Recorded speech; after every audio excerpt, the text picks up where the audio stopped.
치포 치포 뿌뿌 기차역. 글 김현정, 그림 박은진. 어느 작은 마을에 기차역이 하나 있었어요. 기차들은 기차역을 떠날 때 치포 치포 소리를 내고 기차역에 도착할 때 뿌뿌 소리를 냈어요. 그래서 마을 사람들은 그 기차역을 치포 치포 뿌뿌역이라고 불렀어요. 치포 치포 뿌뿌역에는 커다란 기차 시각표가 붙어 있었어요. 시각표에는 각 기차의 출발 시각과 도착 시간이 자세하게 나와 있었죠. 아침마다 역장님은 멋진 모자를 쓰고 언제나처럼 기차 시각표를 꼼꼼히 살펴보았어요. 8시 30분 노란 기차 출발. 9시 무지개 기차 출발. 9시 30분 물방울 기차 출발. 역장님은 기차들이 보이지 않을 때까지 손을 흔들었어요. 다른 역에서 출발한 기차들이 치포 치포 뿌뿌역에 도착할 때에도 역장님은 역에 서서 기차들을 맞이했어요. 오후 3시 파란 기차 도착. 반가워요. 4시 15분 꽃무늬 기차 도착. 반가워요. 5시 20분 구름 기차 도착. 반가워요. 기차들은 뿌뿌 소리를 내며 기차역에 도착했어요. 시각표에 맞춰 제 시간에 떠나고 도착하는 기차들을 보는 것은 역장님의 가장 큰 기쁨이었어요. 그런데 유독 역장님을 속삭이는 기차가 하나 있었어요. 바로 말썽꾸러기 빨간 기차였어요.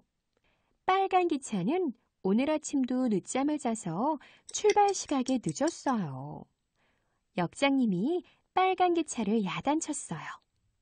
빨간 기차야, 또 늦었구나. 시각표를 봐. 너는 9시에 치포 치포 뿌뿌역을 떠났어야 해. 그런데 5분이나 늦게 출발하다니. 하지만 빨간 기차는 역장님의 말씀에도 아랑곳하지 않았어요. 그까지도 5분쯤 늦으면 어떻다고 그러시지? 시각표가 다 뭐람? 빨간 기차는 일부러 천천히 달렸어요. 반대편 기찻길에서 마주오는 기차들이 말했어요. 빨간 기차야, 꽃마을역에서 손님들이 모두들 너를 기다리고 있어. 어서 가봐. 빨간 기차야, 푸른 숲역에서 우체부 아저씨들이 소포를 실을 기차가 오지 않아서 난리야. 어서 가봐. 하지만 말썽꾸러기 빨간 기차는 아무 대꾸도 하지 않았어요. 빨간 기차에겐 아무것도 급할 게 없었으니까요.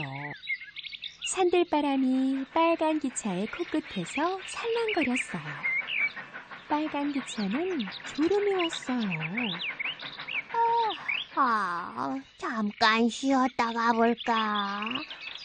빨간 기차는 애타게 기다리고 있을 손님들도 무거운 소포를 들고 있을 우체부 아저씨들도 전혀 걱정이 되지 않았어요. 그깟 시각표가 무슨 소용이람? 조금 늦는 것쯤 아무것도 아닌걸. 빨간 기차는 한적한 기찻길에서 잠이 들었어요. 얼마나 시간이 흘렀을까요? 어느새 날이 저물어 주위는 깜깜했어요.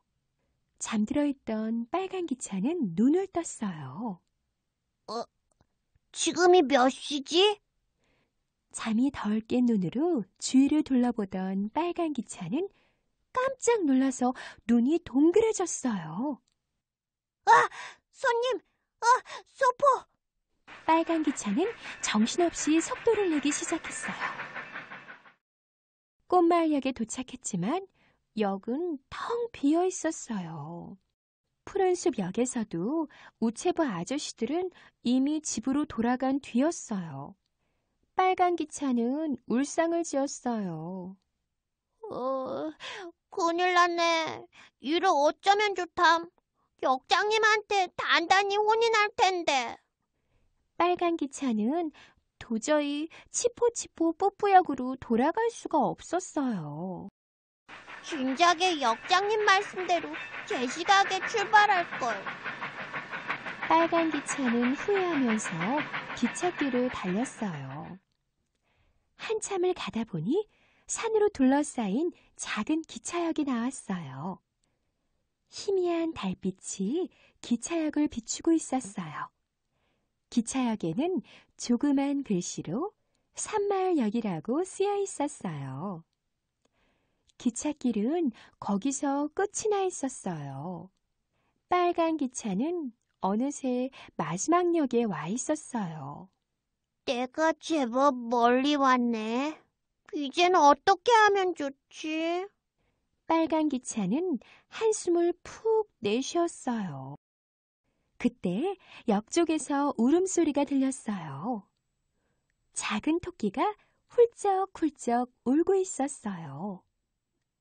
얘, 왜 울고 있는 거니? 꽃을 사러 가신 엄마가 아무리 기다려도 오시질 않아. 꽃마을역에서 빨간 기차를 타고 11시에 출발한다고 하셨는데. 빨간 기차의 머릿속에 치포치포 뽀뽀역에 붙어있던 시각표가 다시 떠올랐어요. 빨간 기차 오전 11시 정각 꽃마을역. 빨간 기차는 생각했어요. 내가 시각표에 맞춰 제 시각에 출발했으면 이런 일은 없었을 텐데. 빨간 기차는 토끼에게 말했어요. 어서 타. 네가 엄마한테 데려다 줄게. 토끼는 빨간 기차에 올라탔어요. 빨간 기차는 기찻길 끝으로 가서 반대쪽 기찻길로 올라섰어요. 빨간 기차는 쉬지 않고 달렸어요. 어두운 밤이라서 어디로 가야 할지 잘 알 수가 없었어요. 빨간 기차는 걱정이 되기 시작했어요. 한참을 달렸지만 꽃마을역은 보이지 않았어요. 오히려 이상한 곳으로 가고 있는 것 같았어요. 이때 갑자기 기관실에서 이상한 소리가 났어요. 빨간 기차는 멈춰섰어요. 너무 빨리 달리다가 그만 고장난 거예요. 빨간 기차는 꼼짝도 못하는 신세가 되었어요. 여기가 어디야? 왜 안 가는 거야? 토끼가 물었어요. 잠시 쉬는 거야. 조금만 있으면 꽃마을역에 도착할 거야. 빨간 기차는 토끼를 안심시켰어요. 하지만 어떻게 해야 할지 알 수가 없었어요. 밤은 점점 깊어갔어요. 빨간 기차는 겁에 질리기 시작했어요. 그때였어요. 빨간 기차야! 빨간 기차야! 어디 있니? 역장님의 목소리가 들려왔어요. 저 여기 있어요. 빨간 기차는 너무 기뻐서 눈물이 났어요. 치포치포 반가운 소리가 밝은 불빛과 함께 빨간 기차에게 다가왔어요. 역장님은 두 기차를 연결해 무사히 꽃마을역에 도착했어요. 엄마 토끼를 만난 작은 토끼는 너무나 기뻤어요. 오늘은 치포치포 뿌뿌역 옆에 저희 집에서 주무세요. 역장님이 토끼 엄마에게 말했어요. 토끼 엄마는 너무나 고마워했어요.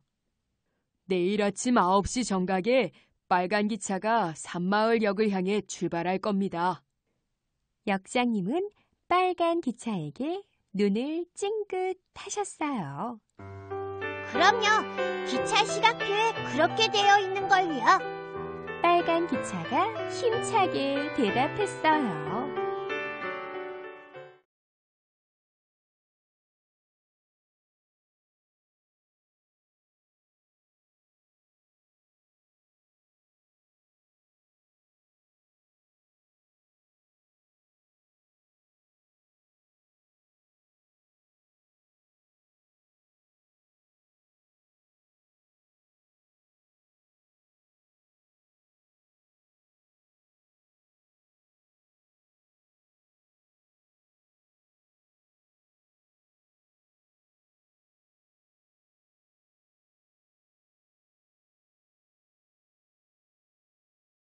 낮과 밤은 왜 달라?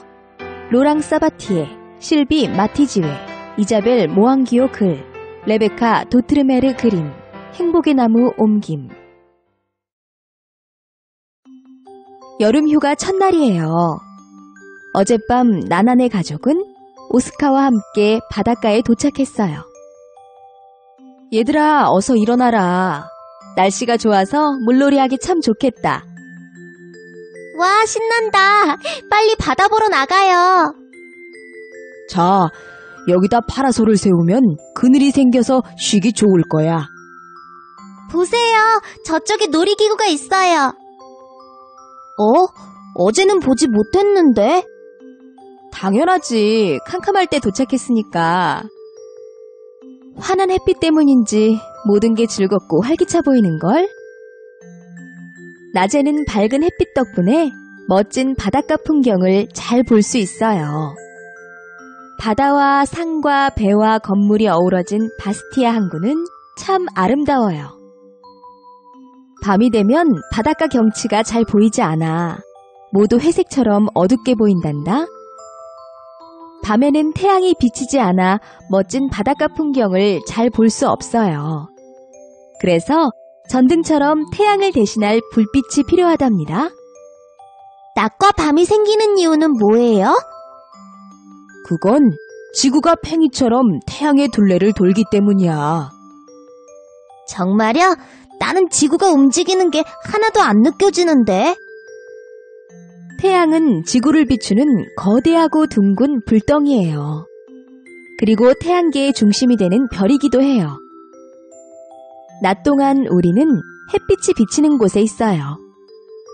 지구가 회전해서 밤이 되면 우리는 그늘진 곳에 있게 되죠. 그리고 다음 날 아침이면 다시 햇빛이 비치는 곳으로 돌아와요. 지구가 한 바퀴 회전한 거예요. 우와, 저기 바다에 배가 떠 있어. 배가 아주 작게 보이는걸? 저렇게 멀리 가면 수평선 아래로 떨어질지도 몰라. 나나야, 지구는 둥글기 때문에 그런 일은 일어나지 않는단다. 사람들도 오랫동안 그렇게 생각했단다. 지구가 둥글다고 학교에서 배웠지만 내 생각에는 아무래도 빈대떡처럼 평평한 것 같아요. 500년 전 마젤란이라는 뱃사람이 범선을 타고 처음으로 지구를 한 바퀴 돌았어요. 그 여행은 4년이나 걸렸답니다.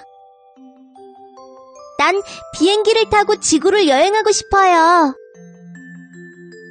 그러면 비행기 창문을 통해 지구가 평평하지 않은 걸 볼 수 있을 거야. 지구의 둥근 모양이 가장 잘 보이는 곳은 뭐니 해도 우주선 아닐걸? 1969년 우주비행사 닐 암스트롱은 4일간의 여행 끝에 달에 도착했어요. 그는 처음으로 우주에서 지구를 본 사람이에요. 우주선을 타고서 지구의 한쪽은 낮이고 다른 쪽은 밤인 모습을 한꺼번에 보고 싶어요. 와, 그거 참 멋있겠다. 지구의 모든 곳이 동시에 낮을 수는 없으니까 말이야. 태양은 지구와 마주보는 면을 비추어요. 햇빛이 비치는 쪽은 낮이고 반대쪽은 밤이에요. 프랑스에서 오후 4시일 때 대한민국은 밤 12시예요. 바닷가에서 놀다 보면 하루가 금방 지나가요. 이제 곧 캄캄한 밤이 될 거예요. 하지만 나나는 자고 싶지 않아요. 어두운 것도 싫지만 자다가 무서운 꿈을 꿀까봐 걱정이 되거든요. 많은 사람들이 나나처럼 어두운 밤을 두려워해요. 그렇지만 밤이라고 모든 것이 멈추는 것은 아니에요. 밤늦도록 열심히 일하는 사람들도 있고 흥겨운 축제가 벌어지는 곳도 있어요. 그리고 야행성 동물들은 밤이 되면 먹이를 찾으러 밖으로 나와요. 와, 정말 아름답구나. 밤하늘에 떠있는 별을 보니까 참 좋지? 아빠, 끝없이 넓은 하늘을 보고 있으니까 내가 아주 작게 느껴져요. 밤이 되면 수많은 별들이 하나씩 모습을 드러내죠. 하지만 별들은 태양만큼 환하게 빛나지 않아요. 그것은 별들이 태양보다 지구에서 훨씬 멀리 떨어져 있기 때문이에요. 밤하늘에 떠 있는 달과 별들을 보면서 사람들은 참 아름답다고 생각해요. 그리고 태양이 뜨고 지는 모습을 보면서 감탄하죠. 아빠, 지구는 멈추지 않고 계속 돌겠죠? 물론이지. 푹 자고 나면 내일 아침에 해가 또 뜰 거야. 다음 날도 그 다음 날도 영원히 말이야.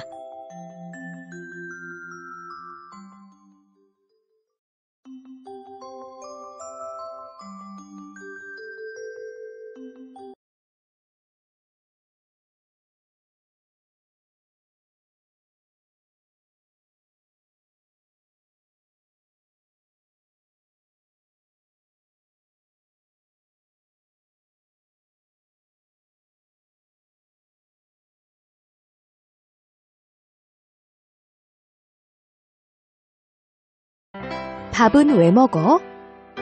로랑 사바티에, 실비 마티즈웨, 카트린느 밀라칸 글, 레베카 도트르메르 그림, 행복의 나무 옮김. 이번 주말에는 나나가 통통이의 당번이에요. 통통이는 나나네 반에서 키우는 햄스터인데 학교에 가지 않는 주말이면 친구들이 교대로 돌보아준답니다. 나나는 짝꿍 오스카와 함께 통통이를 집으로 데려왔어요. 통통아, 배고프니?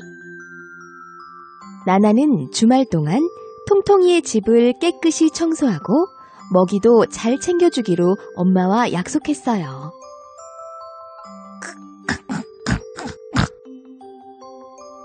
햄스터는 무얼 먹니? 멍멍이 밥을 나눠주면 되니? 아니요, 담임 선생님이 주신 햄스터 먹이를 가져왔어요. 그러니까 통통이 밥은 걱정하지 마세요. 아이, 귀여워.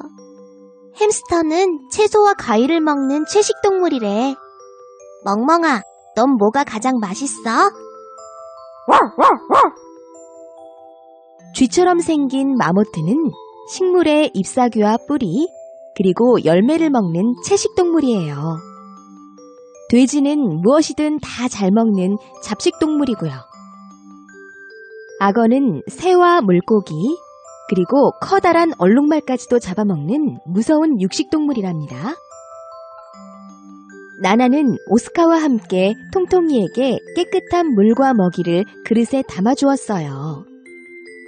난 뭐든지 다 잘 먹지만 죽은 별로야. 오스카, 넌 무슨 음식을 좋아하니? 다 좋은데 죽은 싫어. 그건 아기들이나 먹는 거잖아. 아니야, 아주 나이 많은 어른도 죽을 좋아한다니까?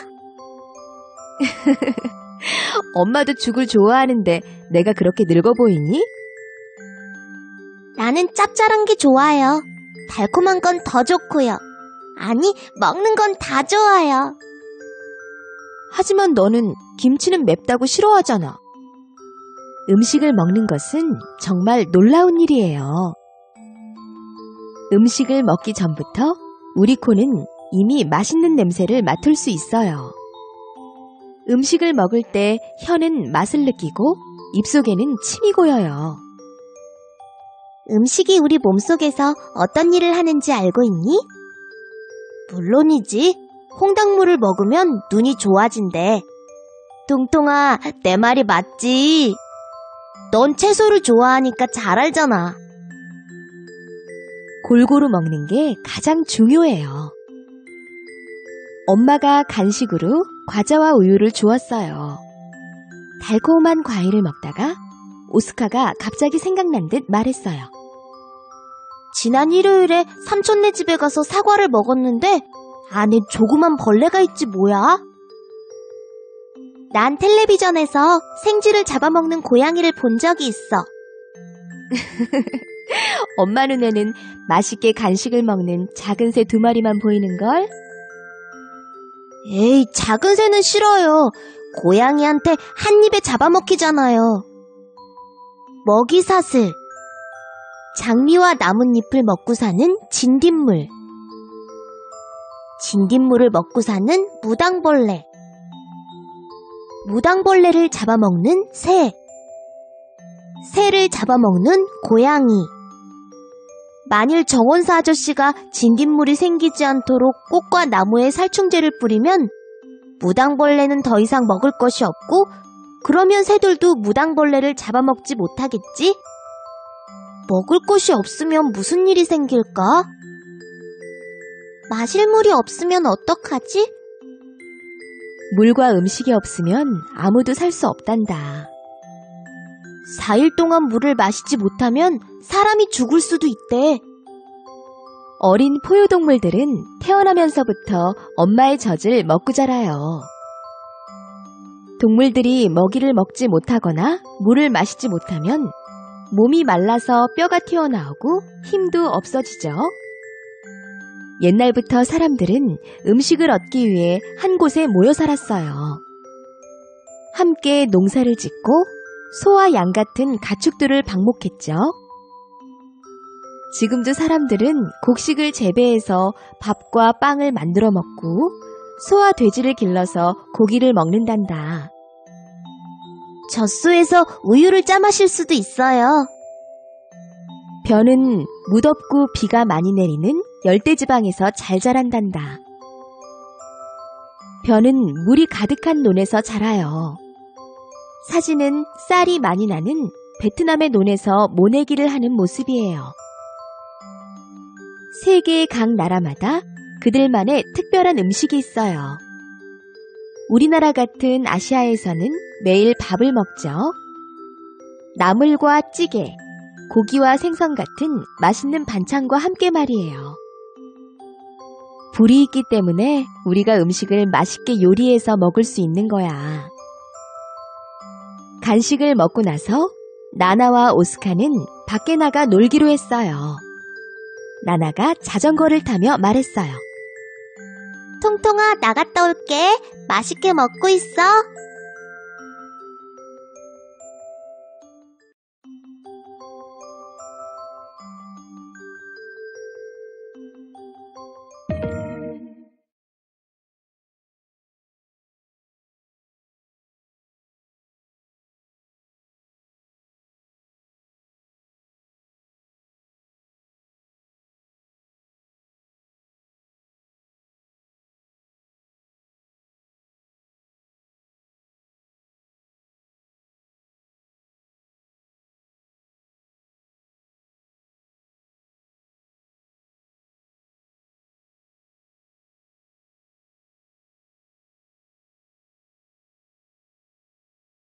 별은 왜 빛날까? 로랑 사바티에, 앙드레 뱅슈트리 글, 레베카 도트르메르 그림, 행복의 나무 옮김. 나나네 가족이 캠핑을 갔어요. 오늘 밤 나나는 태어나서 처음으로 반짝이는 별 아래서 잠을 잘 거예요. 나나야, 캠핑 오니까 참 좋지? 별이 뜨면 더 멋질 거야. 와, 해 지는 것 좀 보세요. 노을이 정말 아름다워요. 나나야, 해도 별이란 걸 아니? 정말요? 해는 별보다 훨씬 더 커 보이는데? 모든 별이 실제로는 어마어마하게 큰데 지구에서 멀리 떨어져 있기 때문에 작게 보이는 거야. 아빠가 모닥불을 피우는 동안 나나는 혼자 산책을 했어요. 나나는 별을 관찰하러 나온 밀로와 노마 형제를 만났어요. 둘은 쌍둥이인데 별을 무척 좋아한대요. 노마야, 오늘은 어떤 별을 보게 될까? 글쎄, 뭐든 근사할 거야. 안녕, 난 나나야. 너희 지금 뭐하고 있니? 전체 망원경으로 별을 관찰하려고 준비하고 있어. 망원경으로 별을 본 적 있니? 같이 볼래? 저기 빛나는 별은 이름이 뭐야? 저건 금성이야. 목동별이라고 부르기도 하지. 금성은 별이 아니라 행성이야. 별은 태양처럼 활활 타오르며 반짝이는 커다란 불덩어리예요. 하지만 지구 같은 행성은 별이 아니라서 타지 않아요. 지구 외에도 수성, 금성, 화성, 목성, 토성, 천왕성, 해왕성 등은 모두 커다란 공 모양으로 생긴 행성이랍니다. 캄캄한 밤에 행성이 빛나는 것은 별빛이 행성을 비추기 때문이에요. 엄마, 왜 사람들은 금성을 목동별이라고 불러요? 그건 옛날에 양을 치는 목동들이 유난히 반짝이는 금성을 보면서 방향을 찾았기 때문이란다. 천체망원경이 발명되면서 사람들은 하늘을 더 잘 관찰할 수 있어요. 그리고 밤하늘에 반짝이는 것이 모두 별은 아니라는 사실을 알게 되었죠. 행성이나 달도 별빛을 받아 별처럼 반짝인다는 것을 말이에요. 우와, 유성이다! 유성은 별똥별이라고도 하는데 전에 본 적 있니? 아니, 처음이야. 와, 저기 또 있어. 나나야, 얼른 소원을 빌어. 그러면 이루어진대. 유성은 하늘을 떠다니는 돌이나 금속 조각 같은 거예요. 그 조각들이 지구를 둘러싸고 있는 대기권으로 들어오면서 공기와 마찰을 일으켜 빛을 내죠. 그러니까 유성은 별이 아니랍니다. 그럼 달은 뭐야? 달은 별이야? 행성이야? 달은 별도 행성도 아니야. 지구 주위를 도는 위성이야. 밤이 깊자 아빠가 나나를 데리러 왔어요.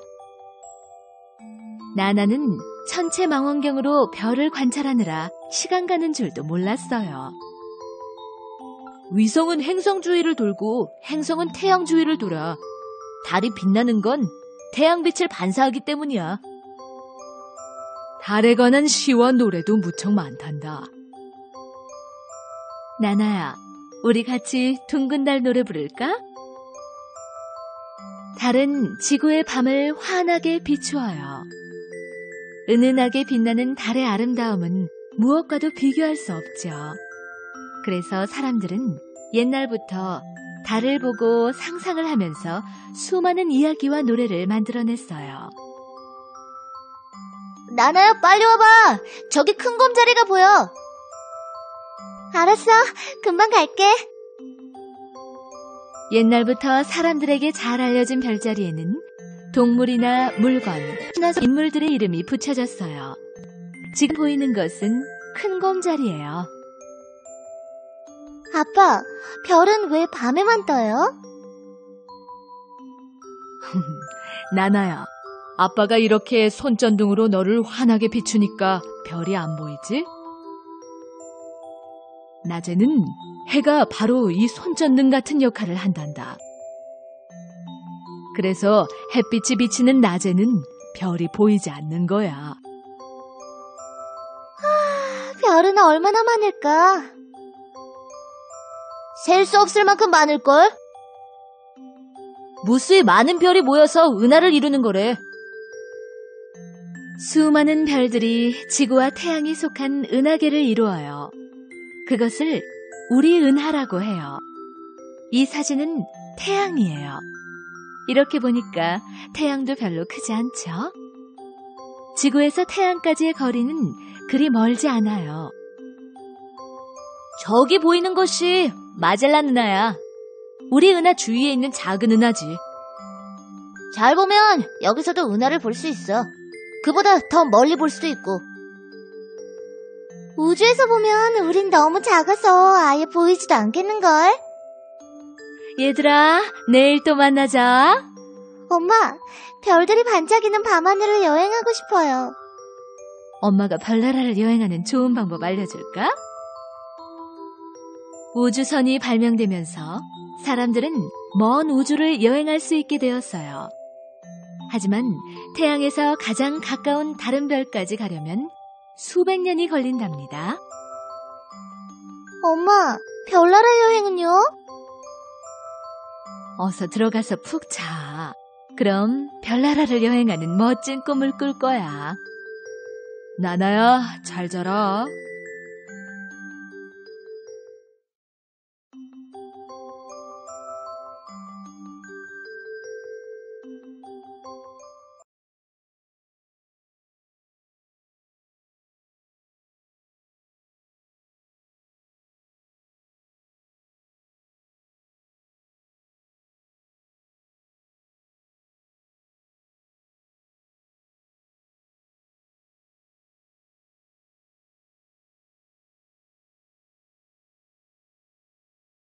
뇌는 어떤 일을 할까? 로랑 사바티에, 앙드레 뱅슈트리 글, 레베카 도트르메르 그림, 행복의 나무 옮김. 오늘 오스카는 수업 중에 장난을 치다가 선생님한테 꼬중을 들었어요. 오스카는 나나의 단짝 친구예요. 엄마, 어떨 때 보면 오스카는 꼭 바보 같아요. 선생님한테 혼날 줄 알면서 자꾸 그러는 걸 보면 내가 어떻게 됐나 봐요. 나나야, 친구한테 그런 말 하면 못 써. 네, 알았어요. 근데 엄만 뇌가 어떤 일을 하는지 아세요? 그럼 알지. 뇌는 생각하는 일을 하잖아. 맞아요. 그것 말고도 참 많은 일을 하던걸요? 와, 멋지다. 어머, 스쿠터네? 아빠, 헬멧이 참 잘 어울려요. 나나야, 헬멧은 뇌를 보호하려고 쓰는 거란다. 스쿠터를 탈 때는 꼭 써야 해. 뇌는 무척 약해서 잘 보호해야 해요. 다행히 뇌를 보호해주는 뼈는 아주 튼튼하답니다. 아빠, 스쿠터는 언제 사셨어요? 산 게 아니라 친구한테 빌려온 거야. 아빠, 저도 스쿠터 태워주세요. 뇌는 외부 세계와 연결되어 있어요. 뇌는 신경망을 통해 우리 몸의 각 부분으로부터 정보를 전달받아요. 그래서 지금 우리 몸의 안팎에서 어떤 일이 일어나는지 알고 어떻게 행동해야 할지 결정을 내리죠. 나나야, 배가 고픈데 뭐 좀 먹고 나갈까? 그래, 나나야. 간식 먹고 좀 쉬었다가 나가렴. 네, 좋아요. 엄마, 난 시원한 주스 마실래요. 차가운 물에 들어가면 추워서 몸이 오들오들 떨려요. 추위를 느끼면 뇌는 그 정보를 온몸으로 보내죠. 그뿐만이 아니에요. 뇌는 더위와 배고픔, 목마름 등의 모든 정보를 우리에게 알려준답니다. 참 이상하네. 왜 불이 안 들어오지? 퓨즈가 나갔나 보군. 내가 가서 고쳐볼게. 감전되지 않게 조심하세요. 뇌는 우리 몸이 균형 잡는 것을 도와줄 뿐 아니라 위아래, 오른쪽 왼쪽을 구별할 수 있게 해줍니다. 또 나침반처럼 동서남북 방향을 잡을 수 있게 합니다. 불이 들어온 걸 보니 잘 고쳐졌군. 아빠, 조금 있다가 스쿠터 타기로 한 약속 잊지 마세요. 물론이지. 간식 먹고 나가자꾸나. 우리가 무언가를 기억하는 것은 뇌 속에 간직해둔 기억력이 활동한다는 뜻이에요. 반대로 무언가를 잊어버리는 것은 뇌가 기억하지 못하는 거예요. 나나야, 스쿠터 타고 와서 숙제해야 한다. 오늘 숙제는 뭐라고 했지? 뇌가 있기 때문에 우리는 평생 수많은 것들을 배울 수 있어요. 많이 배울수록 지혜롭게 생각하고 행동할 수 있죠. 뇌가 어떤 일을 하는지 정리해가면 돼요. 금방 하니까 걱정하지 마세요. 우리가 피곤하면 뇌는 벌써 알고서 잠을 자라고 명령해요. 휴식을 취하고 나면 우리는 다시 힘을 얻죠. 하지만 자는 동안에도 뇌는 계속 활동을 한답니다. 자면서 꿈을 꾸는 것도 바로 그 때문이에요. 참 엄마, 내가 어젯밤에 굉장한 꿈을 꿨어요. 훌륭한 화가가 돼서 이제껏 아무도 그린 적 없는 멋진 그림을 그렸어요. 엄마한테 보여줄 수 있으면 좋을 텐데. 그래? 우리 나나가 뭔가 아주 새로운 작품을 만들었나 보네. 뇌는 이야기를 지어내고 새로운 생각을 떠오르게 하며 그림과 음악 등을 만들어내도록 도와주죠. 아빠, 꿈속에서 스쿠터도 그렸는데 참 신기하죠? 그랬어? 나나야, 이제 스쿠터 타러 갈까? 나나는 스쿠터가 정말 타고 싶나 봐요. 뇌는 우리가 하고 싶은 것과 하고 싶지 않은 것이 무엇인지를 알려줍니다. 뒷자리에 앉아서 아빠를 꽉 붙잡으렴. 헬멧도 잘 쓰고. 네, 걱정 마세요, 아빠. 헬멧을 쓰니까 꼭 야구 선수 같아요. 뇌는 모든 행동을 지휘합니다. 근육만 발달한다고 운동을 잘하는 것은 아니에요. 좋은 운동선수가 되려면 뇌 속에서 이루어지는 지능과 사고력도 뛰어나야 해요. 와, 신난다. 자동차 타는 것보다 훨씬 더 재밌어요. 아빠, 지금 뇌에서는 무슨 일이 일어나고 있을까요? 뇌가 없다면 기쁨이나 슬픔, 화가 나거나 겁이 나는 등의 감정을 느낄 수 없어요. 그러면 하루하루가 몹시 지루할 거예요. 나나야, 뇌는 우리가 아침에 일어나서 잠잘 때까지 모든 일을 할 수 있도록 도와주는 아주 중요한 기관이란다.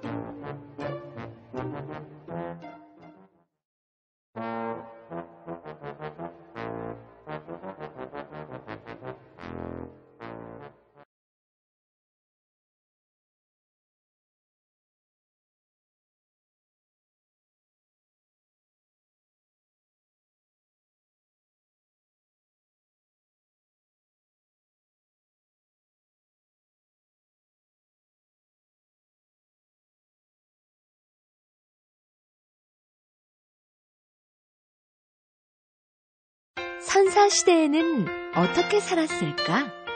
로랑 사바티에, 앙드레 뱅슈트리 글, 레베카 도트르메르 그림, 행복의 나무 옮김. 나나는 엄마 아빠랑 선사시대 박물관으로 구경을 갔어요. 짝꿍인 오스카도 따라갔죠. 여기서 어떻게 옛날 사람들의 생활을 알 수 있다는 거야? 난 잘 모르겠어. 나나야, 저기 좀 봐. 선사시대는 아주 먼 옛날 지구에 사람들이 처음 살기 시작한 시대랍니다. 여기 우리밖에 없어. 길을 잃으면 어떡해. 빨리 엄마 아빠를 찾아보자. 잠깐만 기다려봐. 저 아저씨는 저기서 뭘 찾고 있는 거지? 아저씨 안녕하세요. 지금 뭐 하세요? 난 고고학자인데 유적을 발굴하는 중이야. 유적 발굴이 뭔데요? 선사시대 사람들이 어떻게 살았는지 알아내려고 유물이나 흔적을 찾는 거야. 여기 네 발자국을 보렴. 이걸 보면 사람들이 네가 이리로 지나갔다는 걸 짐작할 수 있지. 그럼 제 신발 크기도 알겠네요? 물론이지. 색깔은 알 수 없지만 말이야. 한 동굴의 벽에서 발견된 이 손자국은 7,000년 전 것이에요. 옛날 사람들도 우리처럼 손가락이 5개였다는 걸 알 수 있어요. 그런데 손은 우리보다 좀 작았나 봐요. 유물의 종류는 아주 다양하단다. 그 조각도 유물인가요? 그래, 맞아. 한번 볼래? 25,000년 전 상하에 새긴 얼굴 조각상이에요. 이런 유물을 통해 옛날 사람들이 훌륭한 예술가였으며 생김새도 우리와 비슷했다는 것을 알 수 있어요. 선사시대의 옷들도 유물인가요? 물론이지. 하지만 이미 오래전에 사라져서 흔적을 찾을 수가 없단다. 다행히 여기 작은 뼈로 만든 바늘을 발견했어. 이 바늘 때문에 선사시대 사람들이 동물 가죽을 꿰매어 옷을 만들어 입었다는 걸 알 수 있는 거야. 멍멍아, 겁내지 마. 이 소와 말은 17,000년 전에 그려진 것이에요. 옛날에는 사냥을 해서 먹을 것을 마련했어요. 동물의 고기와 가죽, 그리고 뼈까지도 옛날 사람들의 생활에 도움을 주었죠. 옛날엔 어떤 동물이 살았어요? 들소와 사슴도 살고 거대한 코끼리인 매머드도 살았어. 유적을 발굴하다 보면 때로 아주 놀라운 것을 발견하기도 해요. 사진 속의 커다란 뿔은 2만 년이 넘게 얼음 속에서 잘 보존되어 온 매머드의 뿔이에요. 옛날 사람들은 무엇으로 사냥을 했어요? 사냥하기 편리한 무기를 만들어 사용했단다. 선사시대 사람들은 단단한 돌로 무기와 도구를 만들었어요. 사냥을 하기 위한 화살촉과 창은 돌을 날카롭게 다듬어서 기다란 나무 끝에 꽁꽁 동여맸어요. 이런 유물들을 자세히 관찰하면 옛날 사람들이 어떻게 살았는지도 알 수 있겠네요? 그야 물론이지. 지구에 처음 산 사람들의 생활을 상상해 보세요. 사람들이 상상해서 그린 그림을 통해 사냥을 하고 동물의 가죽을 손질하고 동굴 벽에 그림을 그리고 여러 가지 도구를 만드는 옛날 사람들의 생활 모습을 엿볼 수 있어요. 하지만 잘못 생각할 수도 있잖아요. 그럴 수도 있지. 그래서 유물이나 흔적들을 많이 발견할수록 사실과 가까워지는 거란다. 사람들은 300만 년 전부터 지구에 최초로 사람이 살았다고 생각했어요. 하지만 700만 년 전 사람의 두개골이 발견됨으로써 그런 생각이 바뀌게 되었죠. 역사가 뒤바뀔 만한 이런 놀라운 발견은 언제 또 일어날까요? 선사시대 사람들도 우리처럼 생각하고 느꼈을까요? 서로 좋아했을까요? 슬플 때는 눈물을 흘렸을까요? 지금 나처럼 길을 잃을까봐 무서워했을까요? 둘 다 여기 있었구나. 그것도 모르고 아까부터 찾아다녔잖아. 오스카, 여기로 오는 길에 네 막대기를 주었단다. 그래서 너희가 멀리 있지 않다고 생각했지. 기다려보라고 했지? 아까 내가 흔적을 남겨두었거든. 자, 이제 다 같이 동굴을 구경해볼까? 어머, 근데 멍멍이는 어디 갔니? 이번엔 아빠 손을 절대 놓지 않을 거야.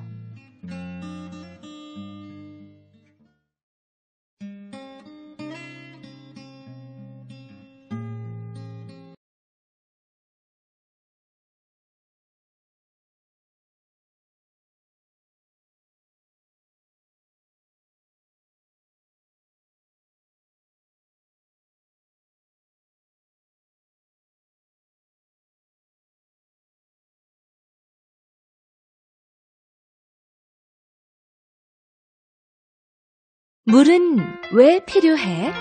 로랑 사바티에, 앙드레 벤슈트리 글, 레베카 도트르메르 그림, 행복의 나무 옮김. 나난의 가족은 주말에 강으로 소풍을 갔어요. 짝꿍인 오스카도 함께 갔죠. 엄마는 점심으로 맛있는 김밥과 음료수를 준비했어요. 얘들아, 시원한 물 마실래? 물은 참 신기해. 어떤 모양으로든 잘 변하니까. 물컵에 담으면 컵 모양이 돼. 손에 담으면 내 손 모양이 되고. 물을 마시면 아마 네 위 모양으로 변할걸. 액체일 때의 물은 구불구불한 강의 모양을 따라 흘러갑니다. 때로는 여러 갈래로 나뉘어 작은 시내를 이루기도 하고요. 하지만 물이 항상 액체는 아니랍니다. 고체인 얼음으로 변하면 물은 아주 단단해집니다. 펭귄이 얼음 위를 걸어 다녀도 깨어지지 않을 만큼 말이에요. 얼음은 어떻게 생겨요? 물이 얼어서 생긴단다. 온도가 0도 아래로 내려가면 물이 얼기 시작하지. 우와, 물에 젖은 내 옷이 벌써 말랐어. 날씨가 더워서 그런가 봐. 그럼 물은 어디로 간 거야? 증발한 거란다.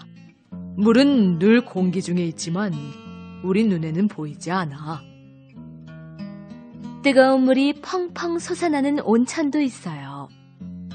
그렇게 뿜어져 나온 물은 기체인 수증기로 변해서 공기 중으로 흩어지죠. 그러니까 물은 모양이 잘 변하는 액체이거나 얼음처럼 단단한 고체 아니면 수증기 같은 기체 상태란다. 온도에 따라 다르게 변하지. 아, 그렇구나. 구름은 비를 내리게 하고 빗물은 하천이나 강물을 붉게 하고 강물은 바다로 흘러들고 바닷물은 증발해서 다시 구름으로 변합니다. 그리고 다시 반복되죠. 나나와 오스카는 점심을 먹은 뒤 강을 따라 걷다가 낚시를 하는 할아버지를 만났어요. 할아버지 안녕하세요. 할아버지, 지금 참치를 잡으시는 거예요? 농담을 참 잘하는구나. 참치는 바다에 사는 물고기라서 이런 민물에서는 살 수 없단다. 바다든 강이든 물은 아주 소중해요. 물 덕분에 모든 동물과 식물이 살 수 있으니까요. 물고기뿐 아니라 모든 생물에게 물이 필요하다는 건 너희들도 알고 있지? 그럼요. 나비도 꽃도 새도 우리도 모두 물이 필요해요. 아참, 우리 멍멍이도요. 우리가 사는 지구에는 물이 부족한 곳도 있단다. 물이 없으면 살 수 없어서 사람들은 물이 있는 곳을 찾아 우물을 팝니다. 멍멍아, 하지마. 네 지저분한 발 때문에 내 옷이 더러워지잖아. 괜찮아, 나나야. 물로 깨끗이 빨면 되니까. 물은 모든 것을 깨끗이 해줍니다. 옷도 먹을 것도 집도 말이에요. 물 때문에 우리는 깨끗하게 지낼 수 있어요. 오염된 물에서는 생명이 오래 살 수 없어요. 물고기도 곤충도 그리고 오리들도 말이에요. 물은 어떻게 청소해요? 모래로 한단다. 오염된 물이 모래를 통과하면서 더러운 것들이 걸러지거든. 오스카, 여기 좀 봐. 강물이 빙글빙글 돌아. 우와, 소용돌이다. 참 신기하네. 강이나 바다에서 일어나는 소용돌이는 물이 빙글빙글 돌면서 세차게 흐르기 때문에 매우 위험하답니다. 물의 힘은 엄청납니다. 비가 많이 내려 홍수가 나면 순식간에 건물과 길이 떠내려가고 사람도 목숨을 잃을 수 있어요. 멍멍아, 너 때문에 미끄러졌잖아. 나도 물에 들어갈래. 얘들아, 물살이 센 곳엔 가지 마라. 아빠, 물살이 뭐예요? 흐르는 물에 힘을 말하지. 저기 물레방아 보이지? 옛날에는 물의 힘을 이용해서 물레바퀴를 돌려 곡식을 찧었단다. 나나와 오스카는 멍멍이와 함께 물장난을 치며 재미있게 놀았어요. 마치 강물 속을 신나게 헤엄치는 물고기들처럼 말이에요.